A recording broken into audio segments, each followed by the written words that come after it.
Selamat malam Pramal semua.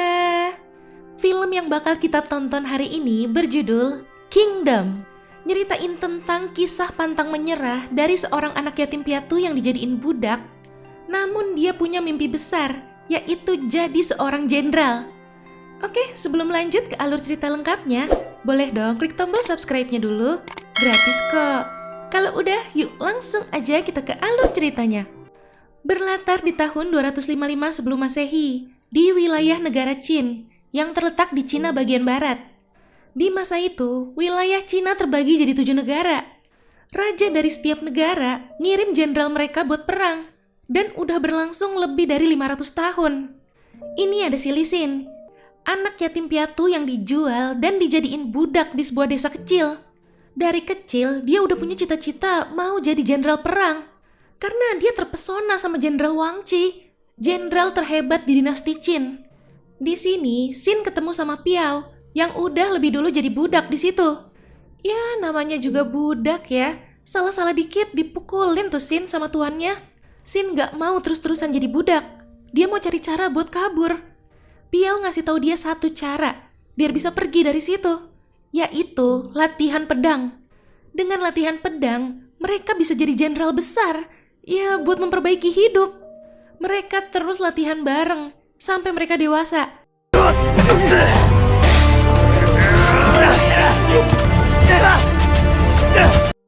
Dan kelihatannya sih udah sama-sama jago sekarang. Tiba-tiba datang Chang Wenjun, salah satu menteri kerajaan. Dia tertarik karena mereka kok jago banget adu pedangnya. Dan niatnya mau direkrut jadi tentara buat bantu Raja Yinzhang. Datang deh tuh dia ke rumah tuannya Xing sama Piao. Tapi ternyata cuma si Piao yang direkrut.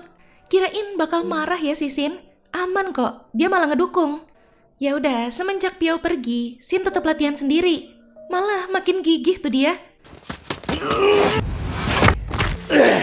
Sampai di mana tiba-tiba si Piao pulang, tapi keadaannya udah sekarat. Terluka parah dia. Dia ngasih tahu, Cheng Qiao, adiknya Raja Yinzhang, mulai menyerang. Mau ngerebut kekuasaan. Xin diminta pergi ke lokasi yang udah dia tandain di petanya. Tapi yang jadi masalahnya, si Piao tuh gak ngasih tahu Xin harus ngapain. Gak pakai lama, Xin ngambil pedangnya Piao dan langsung OTW ke sana. Bener aja tuh, tentaranya Cheng Qiao datang ke situ, ngikutin jejak darahnya si Piao. Tapi dia bilang Piao itu palsu. Maksudnya? Sebelum pergi, Chuoqi si jenderal merintahin buat ngabisin penduduk desa itu. Di perjalanan, Xin dihadang sama kelompok berbah ini. Tapi itu ada orang yang pakai kostum burung hantu juga tuh. Siapa ya? Ya udah, terpaksa ini diurus dulu deh ya. Langsung dihabisin tuh mereka. Ini Xin udah sampai di titik lokasinya. Pas dia masuk, dia kaget. Di situ ada orang yang mirip banget sama Piao. Belum sempet dijelasin, tiba-tiba ada yang nyerang. Si pembunuh bayaran ini nyebut kalau itu Raja Yinzhang. Sempet bingung, tapi akhirnya Xin paham alasan kenapa cuma si Piao yang direkrut. Ternyata buat ngelabuhin musuh, karena dia mirip banget sama Raja Yinzhang. Jadi ya si Piao yang dibunuh sama pembunuh bayaran ini, padahal target aslinya itu si Raja. Xin langsung nyerang pembunuh bayaran itu. Gelut tuh mereka.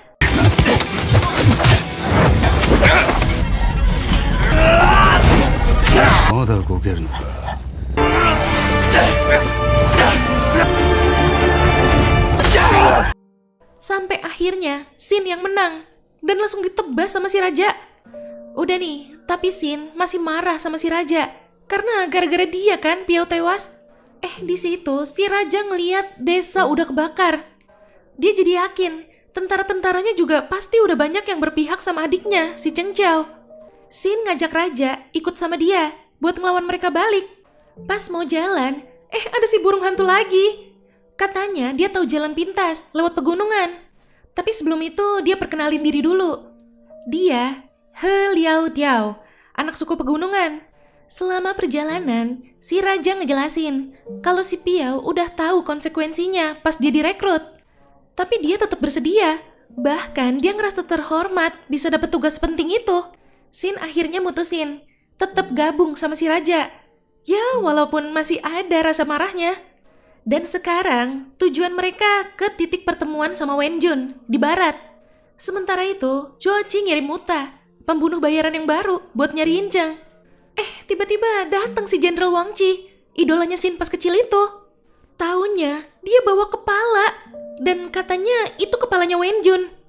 Pada nggak yakin tuh, karena mukanya hancur, jadi nggak kelihatan bener Wenjun apa bukan. Tapi dia ngiyakinin mereka. Dan dia minta dibayar sama tanah milik Wenjun. Disetujuin sama Cheng Qiao. Menurut dia bagus si Wang Chi mau bersekutu sama mereka. Ini pas mereka sampai di hutan bambu, mereka diserang pakai panah beracun sama si Muta. Shin langsung nyerang balik. Pertarungannya lumayan sengit tuh.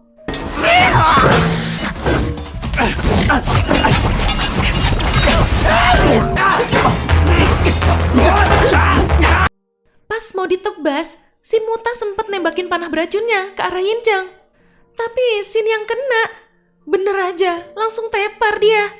Ini mereka ke resort musim panas kuno. Raja-raja zaman dulu suka kesini. Si Tiao udah netralin racunnya, jadi tinggal nunggu lukanya pulih aja. Di sini Yincheng cerita kalau si Cheng Qiao itu saudara tiri, beda ibu mereka. Ibunya dia seorang penari, sementara ibunya Cheng Qiao dari keluarga bangsawan. Pas Yincheng usianya 13 tahun, ayah mereka meninggal. Jadi tahta rajanya turun ke Yincheng. Tapi karena Yincheng masih kecil, jadi tugasnya diambil alih sama kanselir Lu Buwei. Nah, pas Lu Buwei pergi ke negara tetangga, si Cheng Qiao mulai pemberontakannya. Si Cheng Qiao dapat dukungan dari Jesse, kanselir yang lain.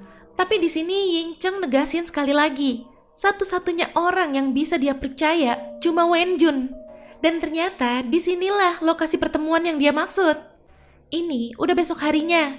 Tiba-tiba ada yang terobos masuk. Taunya itu sisa tentaranya si Yincheng, termasuk Wenjun. Lah, masih hidup itu dia. Berarti Jenderal Wang Chi nipu si Cheng Qiao ya? Sementara itu, Cheng Qiao udah nyiapin pasukan. Banyak banget, sampai 80.000 prajurit. Oke, balik lagi ke Yincheng. Ini, dia minta diceritain apa yang terjadi. Wenjun coba nyeritain kronologi malam itu, pas mereka kabur lewat jalur rahasia.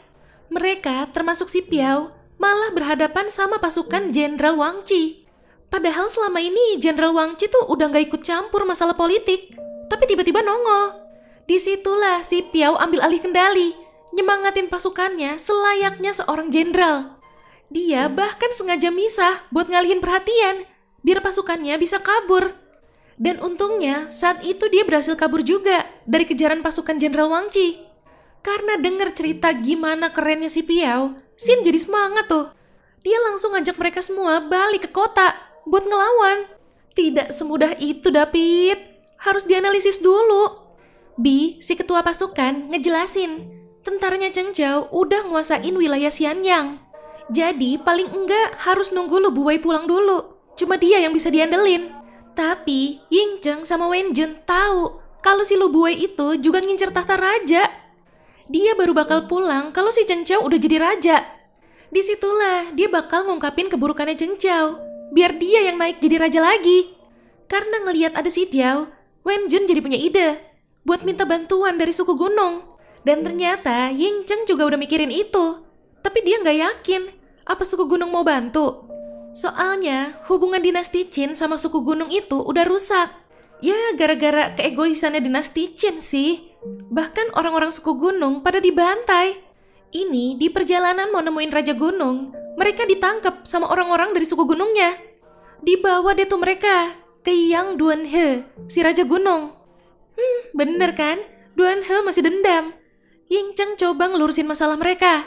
Sementara Shin dijadiin ancemannya tuh, mau dipenggal. Pas mau dipenggal, Shin ngelawan dan berhasil lepas. Di situ Shin ikut ngomong, ngiyakinin si Duanhe biar mau bantu. Tiba-tiba Duanhe ngelepas topengnya. Ternyata Ciwi, guys. Pada kaget juga tuh baru tahu. Abis itu dia ngumumin suku gunung bersedia gabung sama dinasti Qin lagi. Ini pasukan Yincheng sampai di istana kerajaan. Mereka nyamar jadi bagian dari suku gunung. Mereka beralasan datang mau bantu Cheng Qiao ngelawan Lu Buwei. Tapi ini mereka dikasih tahu, cuma diizinin 50 orang yang boleh masuk. Pas mereka masuk gerbang, Ying Chang langsung mulai nyerang.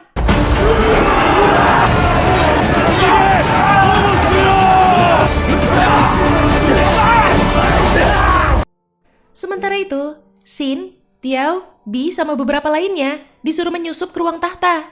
Mereka lewat lorong bawah tanah buat ngabisin si Cheng Chao. Aduh, dicegat sama pasukannya Joachi lagi tuh. Jadi harus gelut dulu.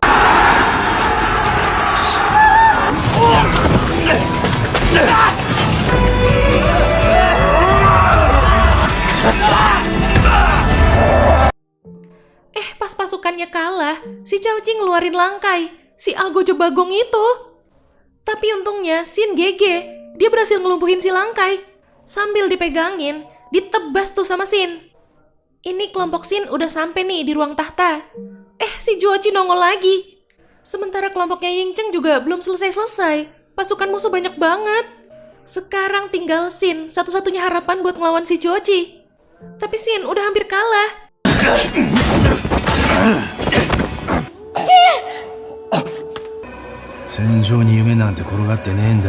Disitulah dia keinget sama Piao.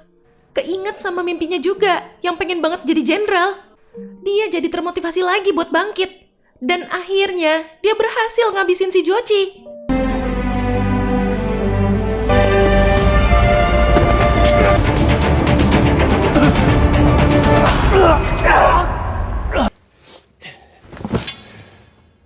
Ngeliat Cheng Chao udah dihambang kekalahan, dewan-dewannya Cheng Chao pada kabur tuh.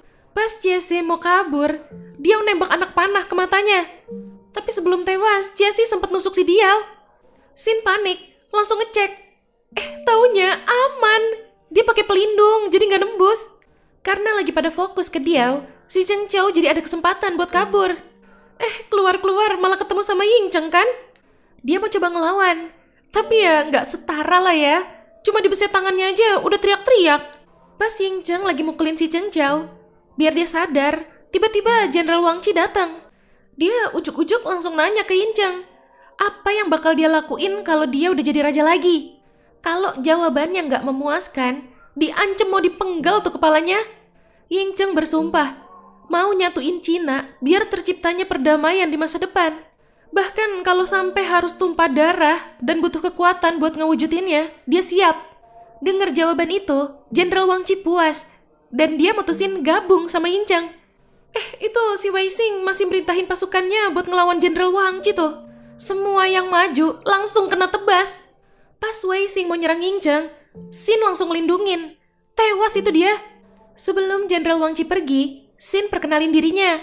Dan dia bilang, suatu saat dia bakal jadi Jenderal Langit Agung kayak Wang Chi. Dengar itu, Jenderal Wang Chi kelihatan senang dan langsung nyemangatin dia. Di akhir scene, semua bersuka cita tuh, karena mereka menang di pertarungan ini. Masih ada scene tambahan nih. Ini kita dikasih tahu, ternyata Jenderal Wang Chi itu emang sengaja bawa kepala palsunya si Wen Jun. Itu semua demi ngejaga keluarga dan orang-orang terdekatnya Wen Jun. Sementara itu, Ying Cheng balik ke ruang tahtanya, didampingin sama Xin sama Diao. Dan di sini, Xin bilang kalau dia mau masuk ke medan perang. Dia masih mau ningkatin skillnya, biar bisa jadi Jenderal Langit Agung. Sekaligus biar bisa ngewujudin impiannya si Ying Cheng buat nyatuin Cina. Ya, itu tadi alur cerita dari film Kingdom. Gimana? Seru nggak nih? Komen di bawah ya. Oke Pramal, jangan lupa ya follow Instagram kita @radiomalam.id. Sampai jumpa di ulasan alur cerita selanjutnya. Selamat malam.